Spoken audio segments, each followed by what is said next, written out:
दोस्तों स्वागत है आपका हमारे YouTube चैनल में। तो देखिए, आज प्राचीन इतिहास में जो है गुप्त वंश की चर्चा चल रही थी और गुप्त वंश में आप लोगों ने जो है श्री गुप्त, फिर इसके बाद घटोत्कच गुप्त, गुप्त वंश के वास्तविक संस्थापक चंद्रगुप्त प्रथम, फिर उनके पुत्र समुद्रगुप्त और फिर उनके पुत्र चंद्रगुप्त द्वितीय विक्रमादित्य के बारे में चर्चा की जा चुकी है। आज एक नया जो है टॉपिक है या नए शासक का उल्लेख है जिनका नाम है कुमार गुप्त, जो महेंद्रादित्य के नाम से भी जाने जाते हैं। तो कुमार गुप्त महेंद्रादित्य, जिनका टाइम है 415 से लेकर के 455 ईस्वी। ठीक है, थोड़ी सी कहानी हम बता देते हैं, फिर इसके बाद डिटेल में चर्चा करते हैं। तो देखिए, कुमार गुप्त महेंद्रादित्य जो है चंद्रगुप्त द्वितीय विक्रमादित्य और इनकी माँ का नाम था ध्रुव स्वामी। ठीक है, उनके पुत्र थे, यानी किसके बेटे थे? चंद्रगुप्त द्वितीय और ध्रुव स्वामी के पुत्र थे और 415 ईस्वी में ये शासक बनते हैं। तो कहते हैं कुमार गुप्त का हमने बताया था विवाह हुआ था कदम वंश की राजकुमारी काकुत्स वर्मन की बेटी से हुआ था और कहते हैं इनके एक भाई भी थे जिनका नाम था गोविंद गुप्त। ठीक है, तो एक भाई भी थे कुमार गुप्त के जिनका गोविंद गुप्त नाम था और जो बसाड़ या वैशाली का जो है राजपाल हुआ करता था। तो उसके बारे में भी हम चर्चा करेंगे।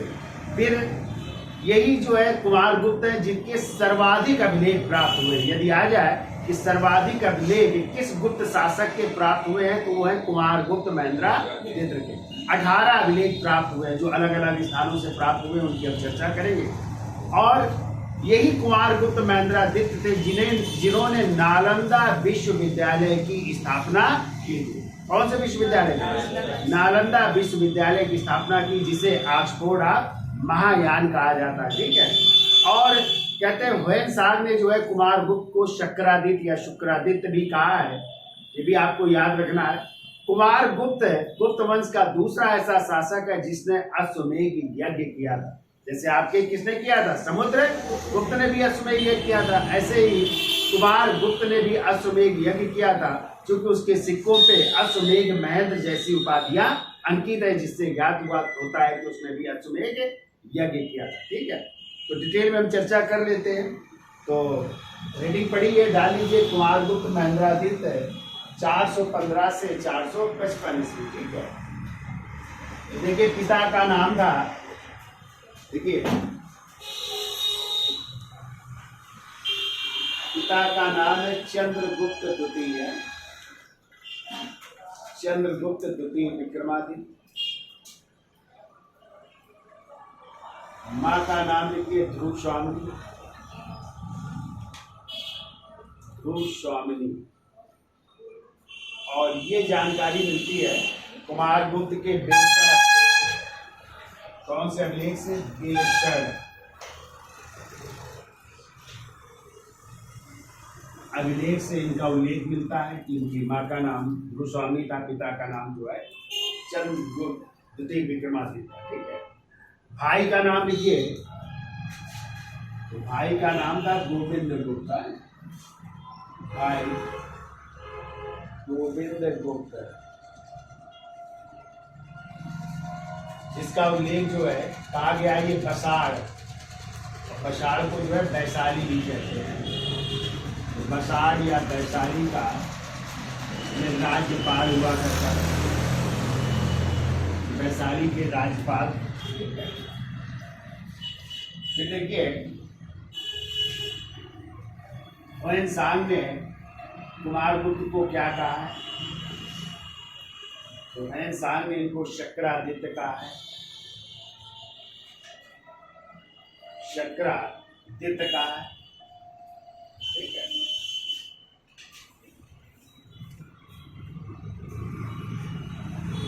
इनकी पत्नी की भी हमने चर्चा की थी पिछले उसमें कि ये जो है काकुत्स वर्मन की बेटी इनकी पत्नी थी, जिनका नाम था अनंत देवी या देवकी। है लिख लो पत्नी का नाम अनंत देवी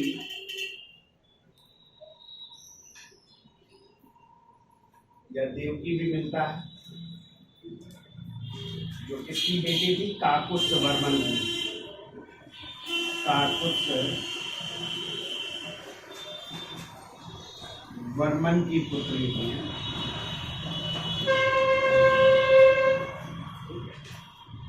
अब देखिए उपाधियां कौन कौन सी थी कुमारगुप्त की। उपाधियां लिखिए। पहली उपाधि लिखिए परम भागवत।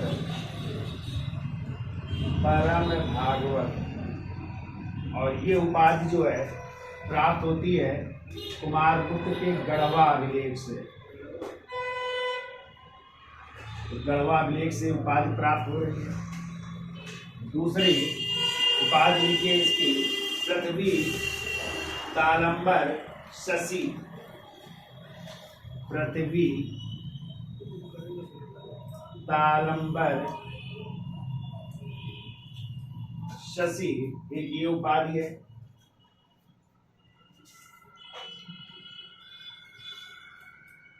इनके गुप्त कुल वेम शशि। तीसरी लिखिए गुप्त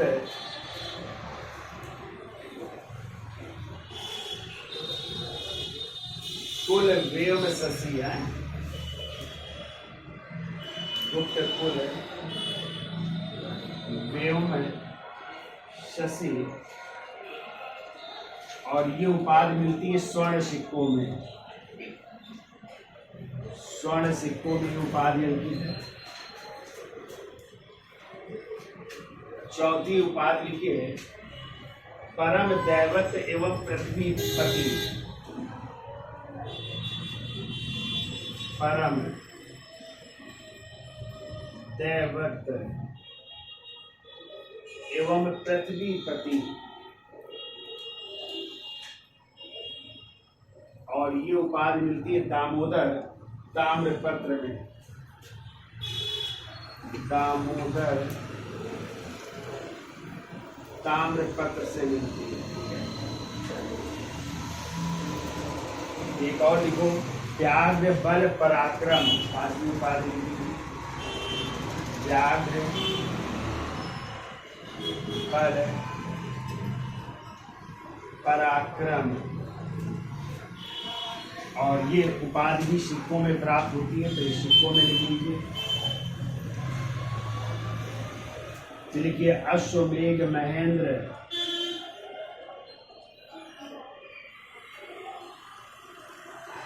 अश्वमेघ महेंद्र की भी उपाधि जो है प्राप्त होती है। ठीक है।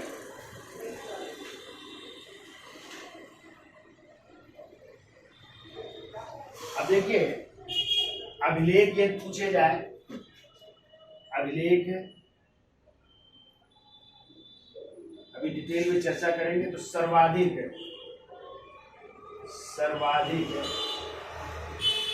18 अभिलेख प्राप्त हुए हैं। 18 अभिलेख प्राप्त। ठीक है। फिर वो सबसे बड़ा सिक्कों का ढेर भी इसके समय मिला है। सबसे बड़ा सिक्कों का ढेर भी प्राप्त हुआ है। कहाँ से प्राप्त हुआ तो लिख लो बयाना भरतपुर राजस्थान से। बयाना भरतपुर राजस्थान से प्राप्त हुआ है। और कहते हैं 623 मुद्राएं यहां से प्राप्त हुई। 623 मुद्राएं जो है यहां से प्राप्त हुई है। ठीक है। लिख लो और सिक्के कहां से मिले तो लिख लो। देखिए महाराष्ट्र के ये 17 जिले में, महाराष्ट्र के 17 जिले में यहाँ से 1395 मुद्राएं प्राप्त हुई। 1395 मुद्राएं यहाँ से प्राप्त हुई। फिर और देखिए कहाँ से प्राप्त हुई है तो एलिचपुर जिसे बरार कहते हैं। एलिचपुर या बरार यहाँ से जो है 13 मुद्राएं प्राप्त हुई हैं। 13 मुद्राएं प्राप्त हुई। फिर लिख लीजिए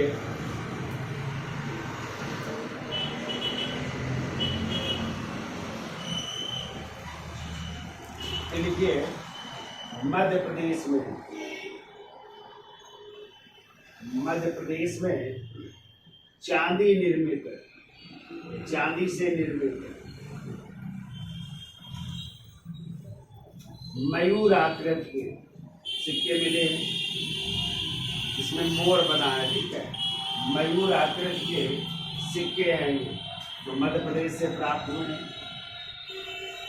मयूर आकृति के सिक्के प्राप्त हुए, ठीक है। और कहते हैं कि कुमारगुप्त ने 13-14 प्रकार की मुद्राएं चलाई थी, ठीक है, 14-15 प्रकार की मुद्राएं चलाई थी। और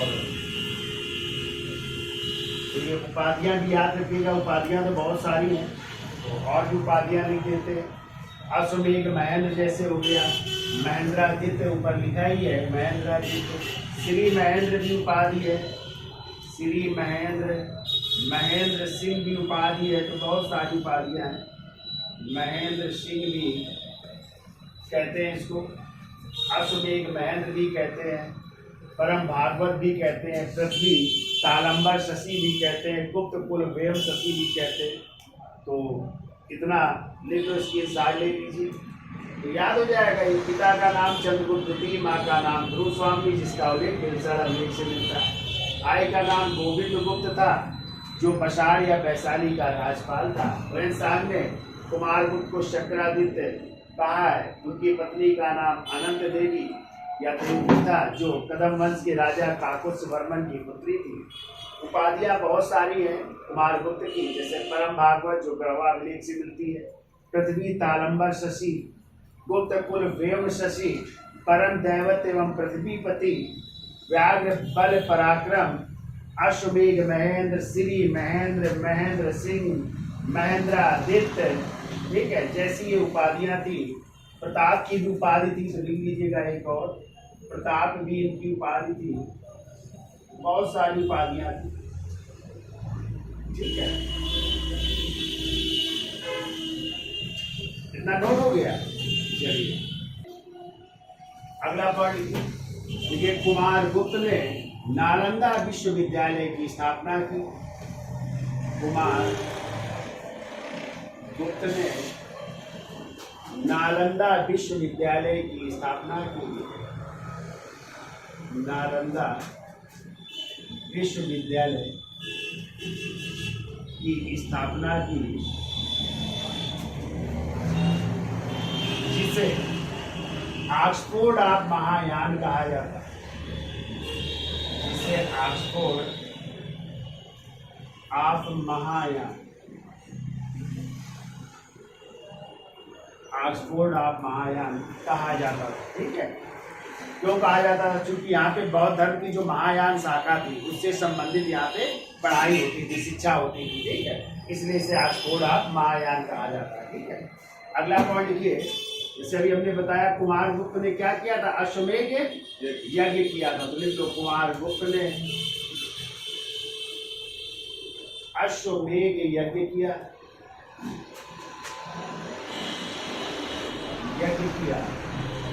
क्योंकि उसके सिक्कों पर कौन सी उपाधि अंकित है? अश्वमेघ महेंद्रा किया, सिक्कों में अश्वमेघ यज्ञ, अश्वमेघ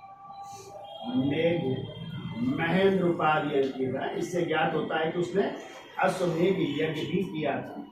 ये उपाधि अंकित है उसके सिक्कों पर, इससे पता चलता है कि उसने भी समुद्रगुप्त की तरह क्या किया था, अश्वमेघ यज्ञ किया, ठीक है।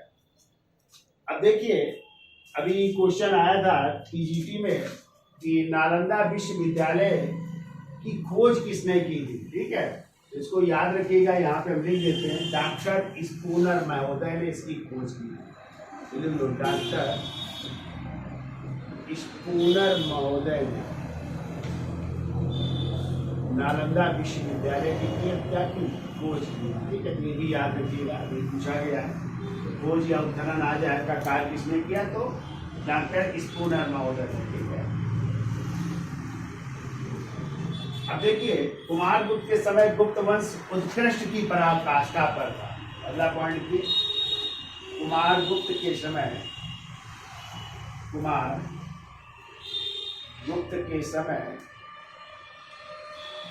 गुप्त वंश उत्कृष्ट की पराकाष्ठा पर था। उत्कृष्ट की पराकाष्ठा पर था और उसका साम्राज्य स्वराष्ट्र से बंगाल तक फैला हुआ और साम्राज्य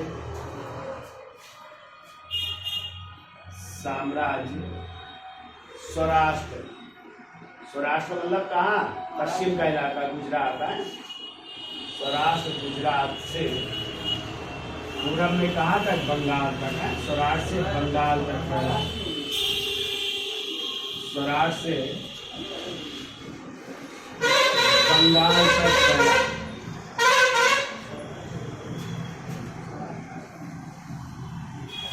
तो बंगाल तक फैला हुआ था, ठीक है। और कहते हैं इसी के काल से गुप्त साम्राज्य में पतन भी प्रारंभ हो गया, ठीक है। गुप्त साम्राज्य में पतन भी यहीं से प्रारंभ होता है। पतन प्रारंभ क्योंकि इसके सिक्कों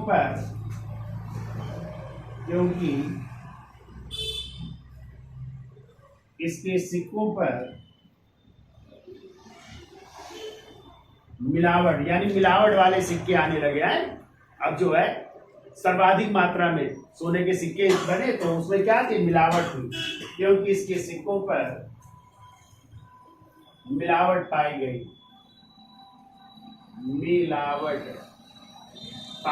है और सिक्के भी कैसे थे? सोने के हैं, लिख लेना। स्वर्ण सिक्कों में मिलावट पाई गई, ठीक है।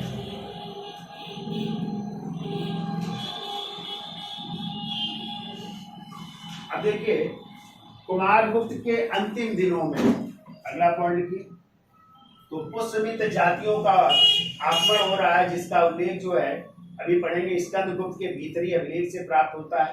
तो लिखिए कुमारगुप्त के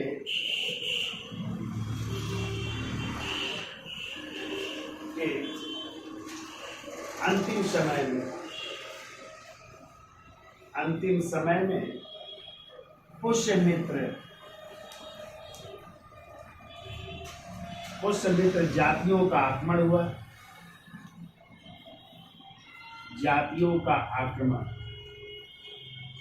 जिसका उल्लेख स्कंदगुप्त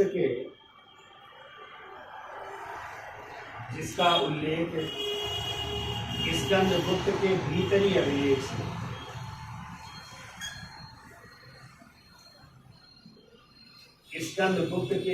अभिलेख से मिलता है, ठीक है। लेकिन कहते हैं कुमारगुप्त ने इन्हें पराजित करके अपने योग पुत्र स्कंदगुप्त को भेजा था और उसने जो है इस आक्रमण को विफल कर दिया था, ठीक है।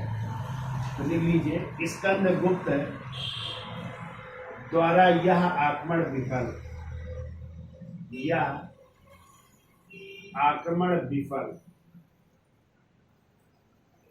हम बोल देते हैं क्या लिखा? कुमारगुप्त के अंतिम दिनों में कौन सी जातियां? पुष्यमित्र जातियों का आक्रमण हुआ। कहाँ पे? तो लिख लेना नर्मदा नदी के तट पर है, यहाँ पे जोड़ लेना। नर्मदा नदी के तट पर पुष्यमित्र जातियों का आक्रमण हुआ, जिसका उल्लेख स्कंदगुप्त के भीतरी अभिलेख से मिलता है। स्कंदगुप्त के भीतरी अभिलेख से मिलता है। परंतु स्कंदगुप्त द्वारा यह आक्रमण विफल कर दिया गया।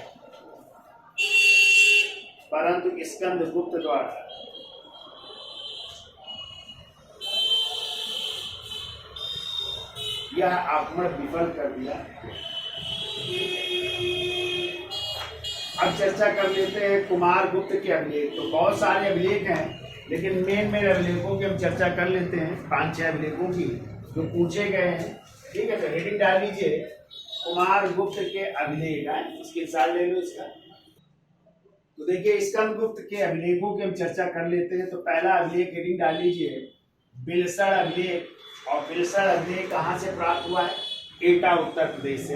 एटा जिला सुना, एटा मैनपुर, तो वहां से प्राप्त हुआ है, ये वहीं से मिला है एटा अभिलेख। और कहते हैं ये कुमार गुप्त के समय का प्रथम अभिलेख है। ठीक है, यदि आ जाए कुमार गुप्त के समय का प्रथम अभिलेख कौन सा है, तो बिलसड़ अभिलेख। तो पहला पॉइंट तो ये लिखिए, देखो यह कुमार गुप्त के शासनकाल का प्रथम अभिलेख है। कुमार गुप्त के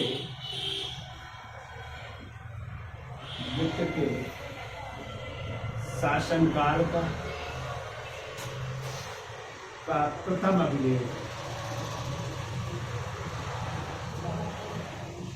अभिलेख है, जिसमें गुप्तों की वंशावली प्राप्त होती है।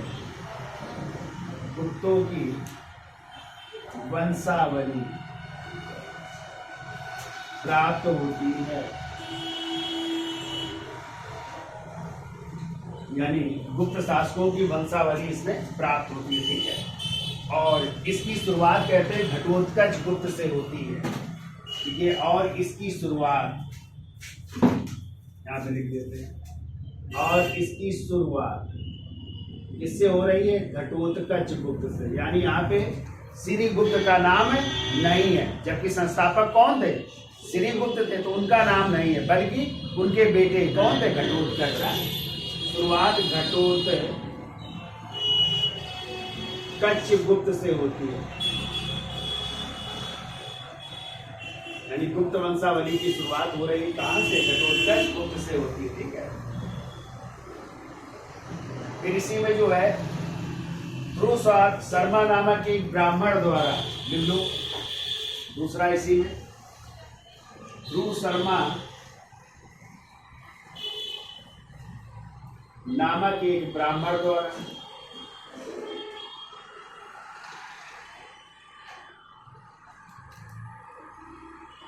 ध्रुव शर्मा नामक एक ब्राह्मण द्वारा स्वामी महासेन कार्तिकेय के मंदिर, स्वामी महासेन या इन्हीं को कार्तिकेय कह सकते हैं, कार्तिकेय के मंदिर तथा धम्म संघ के मंदिर तथा धर्म संघ या धर्म संघ बनाए जाने का उल्लेख है। मंदिर तथा धर्म संघ बनाए जाने का उल्लेख, धर्म संघ बनाए जाने का उल्लेख, यानी एक मंदिर बना और एक धर्म संघ बना, उसका उल्लेख मिलता है। ठीक है, फिर लिख लो, इसी लेख में दत्ता देवी व ध्रुव देवी का नाम मिलता है। ठीक है, इसी अभिलेख में दत्ता देवी व ध्रुव देवी का उल्लेख, ध्रुव देवी का उल्लेख मिलता है। तो दत्ता देवी किसकी पत्नी थी? समुद्रगुप्त की थी ना, और ध्रुव देवी चंद्रगुप्त द्वितीय विक्रमादित्य की थी। ठीक है, तो दत्ता देवी और किसका? ध्रुव देवी का उल्लेख मिलता है। और लिख लो, इसी में परिषद शब्द का उल्लेख मिलता है। ठीक है, लिख लो अगला चौथा, यहाँ पे लिख लो परिषद शब्द का भी उल्लेख है इसी में। पहली बार परिषद शब्द का उल्लेख, शब्द का उल्लेख भी हुआ है, परिषद शब्द का उल्लेख भी हुआ है। ठीक है, अब आइए दूसरा अभिलेख, गढ़वा अभिलेख। दूसरी हेडिंग डालिए, गढ़वा अभिलेख। और गढ़वा अभिलेख आपका प्राप्त हुआ है करछना, और करछना पड़ता है प्रयागराज में। करछना प्रयागराज या इलाहाबाद कर सकते हैं। करछना प्रयागराज।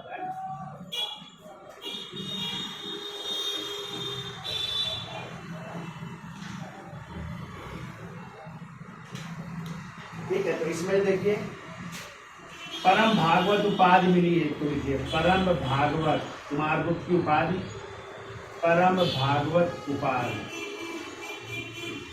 एक तो ये चीज मिली है। दूसरा यहाँ पे सिक्कों का उल्लेख मिलता है, तो लिख लो, दूसरा पॉइंट लिख लो, किसी दान ग्रह को 10 से 12 दिनारे दिए जाने का उल्लेख, किसी दान ग्रह को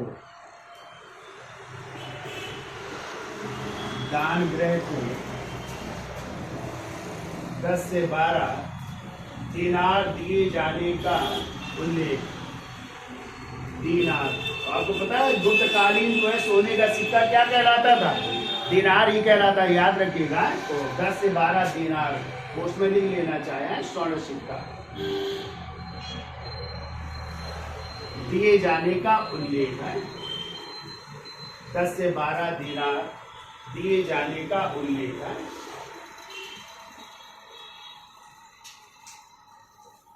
फिर तीसरा लिखिए मन कुंवर अभिलेख।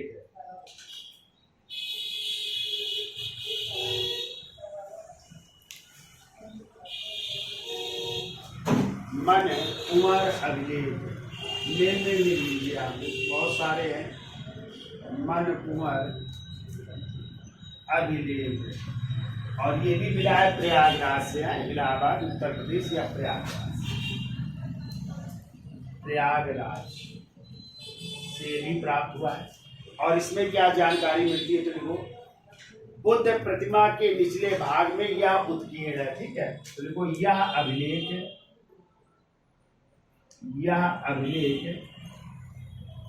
बुद्ध प्रतिमा यानी गौतम बुद्ध की मूर्ति है, बुद्ध प्रतिमा के निचले भाग में उत्कीर्ण है, निचले भाग में उत्कीर्ण, निचले भाग में उत्कीर्ण यानी बुद्ध प्रतिमा में ये लिखा हुआ है, ठीक है। देखो इस मूर्ति की स्थापना बुद्ध मित्र नामक बौद्ध भिक्षु ने करवाई। बुद्ध मित्र नामक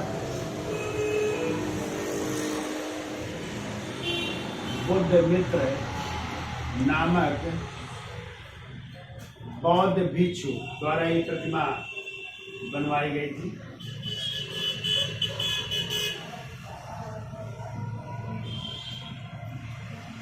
बौद्ध प्रतिमा ये बुद्ध मित्र ने बनवाई थी, बौद्ध प्रतिमा, ठीक है। तो फिर बुद्ध मित्र नामक बौद्ध भिक्षु, बुद्ध मित्र नामक बौद्ध भिक्षु का बौद्ध भिक्षु द्वारा बनवाई गई है, तो बौद्ध भिक्षु ने बनवाई थी इसको, ठीक है। फिर तो इसमें कुमारगुप्त को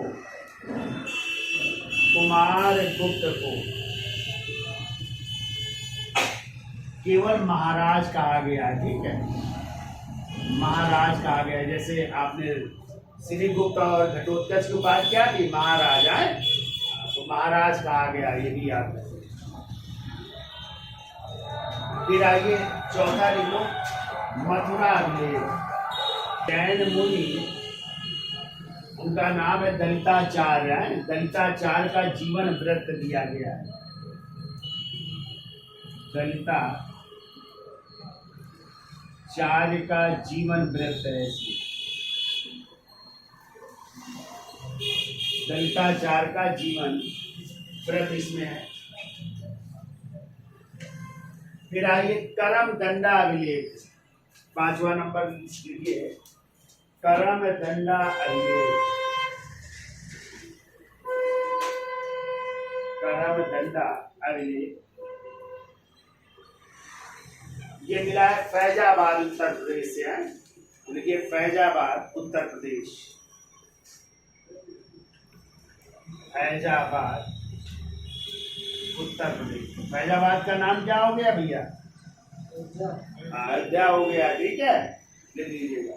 देखो यह शिव प्रतिमा के अधोभाग में उत्कीर्ण है। देखो यह अभिलेख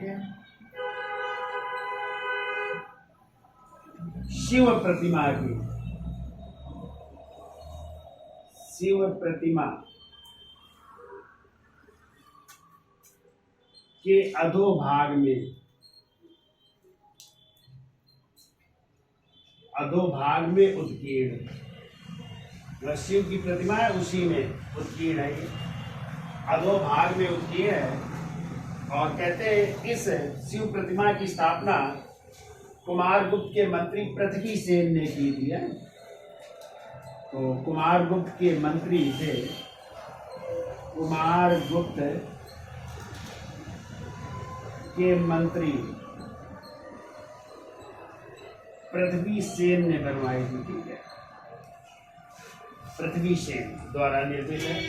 तो ये है आपका अभिलेख, कर्म दंडा अभिलेख। ठीक है, इसका स्क्रीनशॉट ले लो, फिर और कुछ दिखा देते हैं।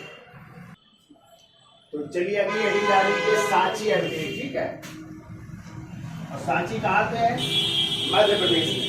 अच्छा, एक क्वेश्चन आता है, सांची का नाम क्या था प्राचीन काल में? सांची को और किस नाम से जानते हो? पता है आप लोगों को? नहीं पता तो लिखो काकनाद बोट।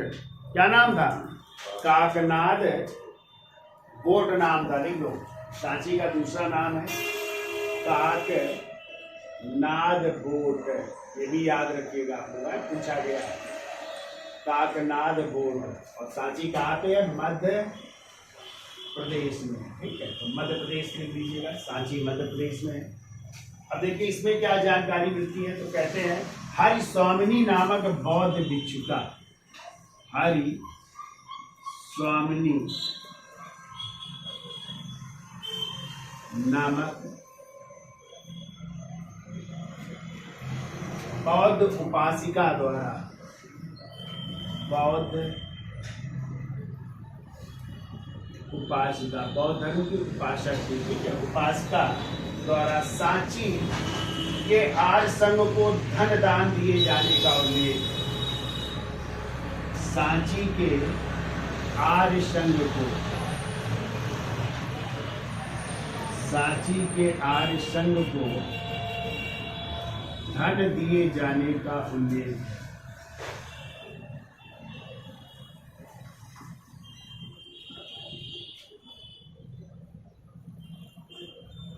धन दिए जाने का उल्लेख भी मिलता है इसमें। ठीक है, अब आइए तुमैन अभिलेख, 6वां नंबर हेडिंग डाली, 7वां सॉरी, तुमैन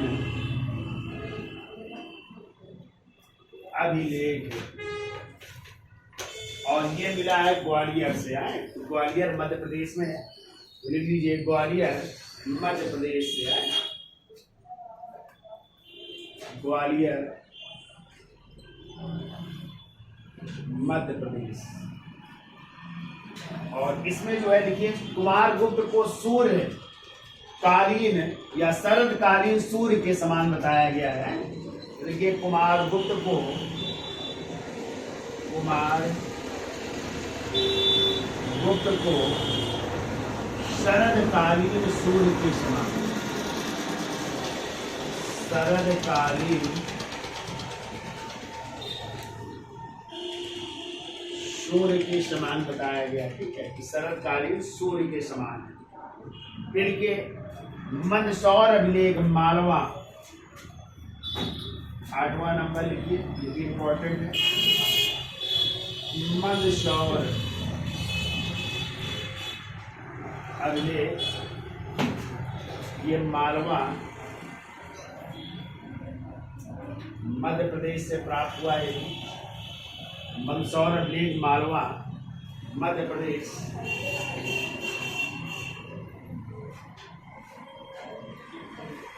और ये जो है वैदर्भी शैली में लिखा हुआ है, तो लिख लीजिएगा शैली भी इसकी वैदर्भी शैली में, वैदर्भी शैली। और लिख लीजिएगा शिवना नदी के तट पर है, सिमना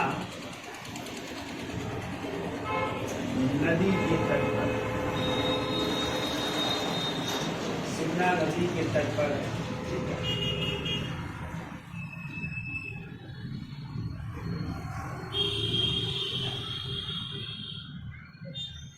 अब देखिए इस प्रशस्ति में कहते हैं 44 श्लोक हैं। कैसी को दसपुर भी कह सकते हैं, दसपुर अभिलेख, दसपुर अभिलेख भी कह सकते हैं, मंदसौर या दसपुर अभिलेख ये नाम है। तो लिख लो प्रशस्ति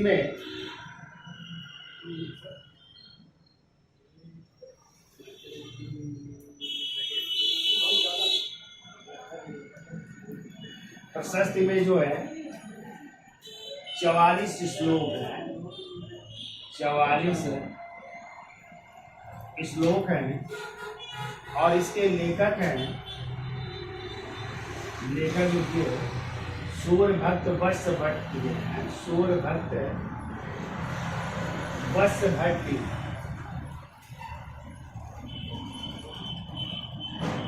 वत्स भट्ट के द्वारा इसको लिखा गया है। फिर ये इसको खोजा जेम्स फ्लीट है, इसकी खोज लिख लेना, इसकी खोज की है जेम्स फ्लीट के एक क्लर्क द्वारा, एक क्लर्क यानी लिपिक है, क्लर्क या लिपि के द्वारा इसको खोजा गया है, खोजा गया। ठीक है, और इसको प्रकाशित किया गया 1885 में, प्रकाशित लिख लो 1885 में इसको प्रकाशित किया गया। किसके द्वारा? तो देखो पीटरसन द्वारा,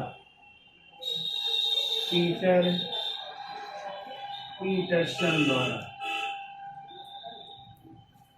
इसको प्रकाशित किया गया। ठीक है,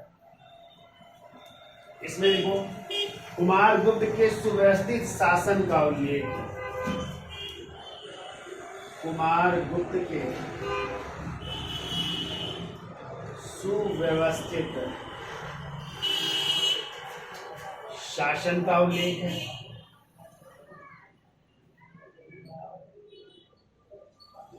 सुव्यवस्थित शासन का उल्लेख, कुमार गुप्त के राज्यपाल, जो कुमार गुप्त के राज्यपाल जिनका नाम था बंधु वर्मन, बंधु वर्मा द्वारा सूर्य मंदिर बनाए जाने का उल्लेख, बंधु वर्मा द्वारा सूर्य मंदिर बनाए जाने का उल्लेख। क्वेश्चन आता है कि सूर्य मंदिर बनाए जाने का उल्लेख कुमार गुप्त के किस अभिलेख से मिलता है? तो आप लोग याद रखिएगा मंदसौर अभिलेख है, ये कई बार पूछा गया था। ये दसपुर अभिलेख है और बनवाया किसने? तो उनके राज्यपाल थे, किसने? बंधु वर्मा द्वारा। ठीक है, कि वो इसी में सुमेरु एवं कैलाश पर्वत का उल्लेख है, तो इसी अभिलेख में सुमेरु एवं कैलाश पर्वत का भी उल्लेख है, सुमेरु एवं कैलाश पर्वत का उल्लेख।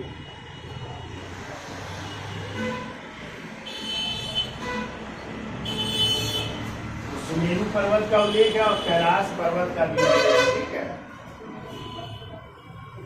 ये देखो इसी में जो उस समय श्रेणियां थी, तो कहते हैं कि जो श्रेणी थी लाट प्रदेश, ईसा पढ़ लिख लो, देखो लाट प्रदेश, और लाट प्रदेश था गुजरात में है, कहते हैं लाट प्रदेश गुजरात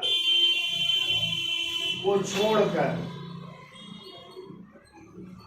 लाट प्रदेश गुजरात को छोड़कर दसपुर, दसपुर का मतलब मंदसौर जाने का वर्णन है, जाने का वर्णन।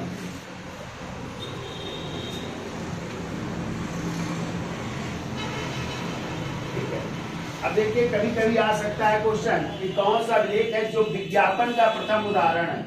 तो लिख लो, मंदसौर अभिलेख विज्ञापन का प्रथम उदाहरण, यानी एडवर्टाइज का प्रथम उदाहरण है। विज्ञापन का प्रथम उदाहरण माना जाता है, या एडवर्टाइजमेंट का ये प्रथम उदाहरण माना जाता है। ठीक है, मंदसौर अभिलेख लिख लो, प्राचीन भारत में विज्ञापन या एडवर्टाइजमेंट से संबंधित प्रथम अभिलेख। देखो इसमें रेशमी वस्त्र व्यवसाय और उसके विज्ञापन का उदाहरण है। ठीक है, इसका है रेशमी वस्त्र व्यवसाय,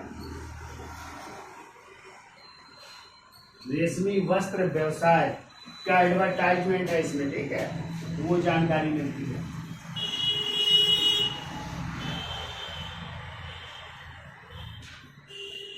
अब हेडिंग डाल लीजिए, बंगाल से प्राप्त अभिलेख।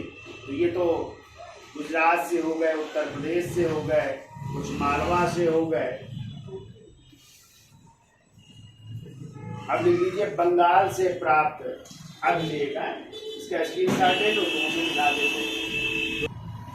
तो देखिए अब बंगाल से प्राप्त अभिलेखों की चर्चा कर लेते हैं। तो बंगाल से जो है 3 ताम्रपत्र अभिलेख प्राप्त हुए हैं जो कुमारगुप्त के विषय में जानकारी प्राप्त होती है। पहला है धनदेह ताम्रपत्र अभिलेख, जो महास्थान जिसे आज राजशाही जिला कहते हैं, जो आज कहाँ पे, बांग्लादेश में है। और यहाँ पे जो है कुमारगुप्त की कई उपाधियाँ मिलती है, जैसे एक परम भट्टारक, महाराजा धीराज और परम दैवत की उपाधि प्राप्त हो रही है। इसके अलावा जो है यहाँ से जो है 12 स्वामी नामक ब्राह्मण को भी भूमि दान दिए जाने का उल्लेख मिलता है धनदेह ताम्रपत्र अभिलेख में। ठीक है, फिर दूसरा मिला है दामोदरपुर ताम्रपत्र अभिलेख, दिल्ली बंगाल से प्राप्त हुआ है और यहाँ से कुमारगुप्त की शासन व्यवस्था की जानकारी मिलती है। प्लस कुछ पदाधिकारियों के नाम भी मिलते हैं, जैसे महात्तर जो ग्राम का अधिकारी होता था, ग्रामी गांव का अधिकारी होता था, कुटुंबी जो परिवार का अधिकारी होता था, ऐसे ही अष्टकुलाधिकारी का भी उल्लेख मिलता है। और इसी अभिलेख से याद रखिएगा एक और नाम युधिष्ठिर का भी नाम मिलता है। ठीक है, तो लिख लीजिएगा, युधिष्ठिर का नाम भी जो है इसी अभिलेख से प्राप्त होता है। कुछ अन्य अधिकारियों की भी इससे नाम मिलते हैं, जैसे जो उस समय राजपाल थे दामोदरपुर के, उनका नाम था चिरादत्ता है। तो दामोदरपुर का एक और नाम था कुंडवर्धन, भी लिख लीजिएगा। इसका एक नाम जो है कुंडवर्धन था और यहाँ के राज्यपाल थे चिरादत्त का भी नाम मिलता है। ठीक है, राजपाल का नाम लिख लीजिए, चिरादत्त का नाम मिलता है। कुंडवर्धन दूसरा नाम है दामोदरपुर का। ठीक है, उत्तरी बंगाल का इलाका था ये, तो लिख लेना चाहे उत्तरी बंगाल का इलाका था कुंडवर्धन। कभी कभी पूछा गया है कुंडवर्धन बंगाल का किस एरिया का क्षेत्र था, तो उत्तरी बंगाल का। युधिष्ठिर का नाम मिलता है, प्लस जो है यहाँ के यानी दामोदरपुर या कुंडवर्धन के राज्यपाल चिरादत्त का भी उल्लेख प्राप्त होता है। ठीक है, तो ये जानकारियां मिलती हैं। तीसरा जो है ताम्रपत्र अभिलेख है, वो है बैकग्राम ताम्रपत्र अभिलेख और यहाँ पे गोविंद स्वामी मंदिर को भूमि दान दिए जाने का उल्लेख है। तो कह सकते हैं जो बंगाल से प्राप्त हुए हैं तीनों जो है किस पर लिखे गए, ताम्रपत्र, यानी तांबे पे उत्कीर्ण है, तांबे का अभिलेख है। ठीक है, ताम्रपत्र अभिलेख है, तो ये भी आप लोग याद रखिएगा। अब चर्चा कर लेते हैं सिक्के, कुमारगुप्त के सिक्के कौन कौन से थे उनकी चर्चा कर लेते हैं। इसका स्क्रीनशॉट ले लो, फिर सिक्के अंतिम है तो वो लिख लेते हैं। देखिए कुमारगुप्त के सिक्के, तो कुमारगुप्त ने स्वर्ण, रजत और तांबे तीनों प्रकार की मुद्राएं चलाई थी और कहते हैं सर्वप्रथम जो है मयूर शैली की जो चांदी की मुद्राएं वो कहाँ से प्राप्त हुई है, मध्य प्रदेश से प्राप्त हुई है। इसके अलावा कुमारगुप्त ने खड़क धारी प्रकार के सिक्के चलाए, गजारोही यानी हाथी प्रकार के सिक्के चलाए, खड़क नियंता यानी गहने को मारते हुए, कार्तिकेय प्रकार यानी मयूर की आकृति के सिक्के, मयूर आकृति के सिक्के चलाए उसने। और इसके अलावा व्याघ्र नियंता प्रकार, यानी इसमें मकर वाहिनी गंगा का भी अंकन है, तो इस प्रकार के सिक्के चलाए थे। तो ये जो है कुमार गुप्त के सिक्के थे। और कुमार गुप्त के बाद जो है अगला जो है उसका उत्तराधिकारी बनेगा, जिसका नाम है स्कंदगुप्त क्रमादित्य। ठीक है, टाइम है 455 से 467 ईस्वी। और उसी के समय जो है हुड़ों के आक्रमण होंगे, जिनकी जानकारी हमें जो है भीतरी अभिलेख और जूनागढ़ अभिलेख से प्राप्त होती है। और उसी ने फिर जो है सौराष्ट्र प्रांत में जो है अपना जो है गवर्नर बनाया था पर्णदत्त को। और उसी पर्णदत्त के पुत्र चक्रपालित ने क्या सुदर्शन झील का पुनर्निर्माण करवाएंगे। ठीक है, उनकी चर्चा करेंगे नेक्स्ट वीडियो में। और फिर परवर्ती शासकों की चर्चा कर लेंगे। ठीक है, तो वीडियो अच्छा लगा हो तो लाइक शेयर और सब्सक्राइब करिए। धन्यवाद।